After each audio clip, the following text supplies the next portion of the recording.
चला तर मंडळी, आज आपण बनवणार आहोत मस्त असा वांग बटाटा रस्सा भाजी। तर बघा, खायला खूप करायला सोपी आणि खायला एक नंबर। तर त्यासाठी बघा, इथे मी मातीच्या भांड्यात घेतलेलं आहे 2 चमचे तेल।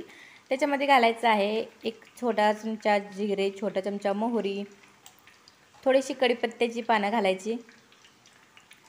आणि आता बघा, मी इथं खोबरं, लसूण, कोथिंबीर, जिरे याचं वाटण करून घेतलेलं आहे। ते वाटण आपण तेलामध्ये घालूयात। छान परतून घ्यायचं 2 मिनिटं। बारीक कट करून घेतलेला टोमॅटो घालायचा।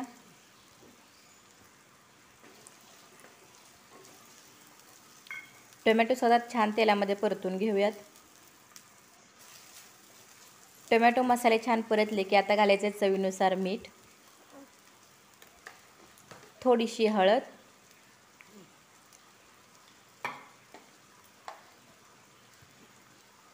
एक चमचा तिखट, जी चटणी असते ती घातलेली आहे, एक छोटा चमचा रेड चिली पावडर घालायचे कलरसाठी, अर्धा चमचा घालायचा आहे धनेपूड आणि छान मसाले मिक्स करून घ्यायचे। थोडंसं पाणी घालायचं जेणेकरून मसाले आपले करपणार नाहीत आणि छान तेल सुटेपर्यंत आपल्याला परतून घ्यायचं आहे।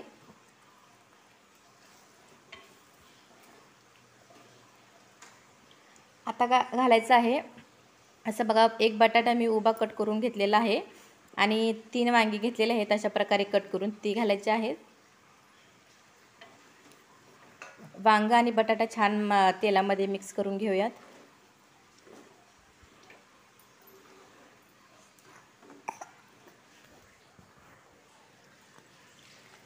मिक्सरच्या भांड्यामध्ये थोडं पाणी घालायचं आणि ते आपल्याला त्याच्यामध्ये घालायचं आहे।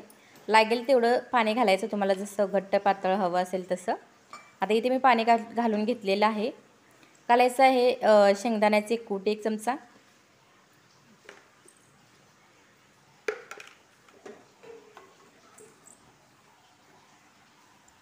आता झाकण ठेवून आपल्याला हे छान शिजवून घ्यायचं आहे।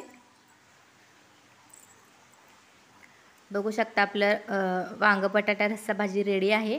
वरून घालायची थोडीशी कोथिंबीर। गॅस बंद करूया। खूप सोपी रेसिपी आहे, नक्की करून बघा अशा प्रकारे। आणि अजून जर चॅनल सबस्क्राईब केलं नसेल तर चॅनल सबस्क्राईब करून ठेवा, जेणेकरून असेच नवनवीन व्हिडिओ तुमच्यापर्यंत पोहोचतील। धन्यवाद।